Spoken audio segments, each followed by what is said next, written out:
அப்படிங்கிறவங்க யாரு? இப்போ மனிதர்களா இருக்கக்கூடியவர்கள் சித்த வாழ்வை வாழ முடியுமா? அப்படிங்கிறதுக்கான பதிலும் சொல்லுங்க சார். சித்த வாழ்வுன்னும் போது இன்றைக்கு குடும்ப வாழ்க்கை தான் மேக்ஸிமம் இருக்கும் இல்லையா? இப்போ இதுலேயே குடும்ப வாழ்க்கையிலேயே சித்த நிலை அப்படின்னும்போது யார் பண்ணாருங்கன்னா ராமகிருஷ்ண பரமஹம்சர்.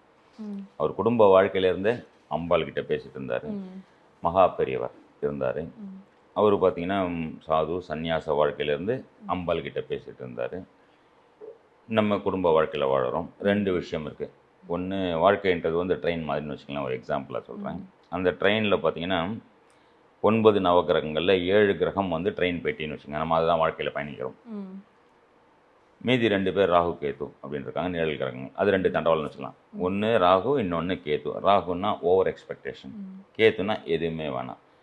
வாழ்க்கையில் வந்து ஓவர் எக்ஸ்பெக்டேஷன் அப்படின்றது வந்து வாண்ட், எனக்கு எல்லாம் வேணும் வேணும் வேணும் வேணும் வேணும். கேத்து அப்படின்னா நீடு, எனக்கு இது போதும் இது போதும் அப்படின்றது நீடு. நம்ம நீடு நினச்சே போனோம்னு வச்சுக்கலாம், பிரச்சனையே கிடையாது, கர்மா வச்சாது. இன்னும் இன்னும் இன்னும் இன்னும் இன்னும் இன்றைக்கி ஹோண்டா சிட்டி வச்சுருக்க, நாளைக்கு BMW வாங்கணும், இன்னொரு அதுக்கு லோனு போடு. இன்றைக்கி சின்ன வீடை கட்டி வச்சுருக்க, நாளைக்கு பெரிய பங்களா வாங்கணும். வாண்ட்டுக்கு போகும்போது கர்மா வச்சு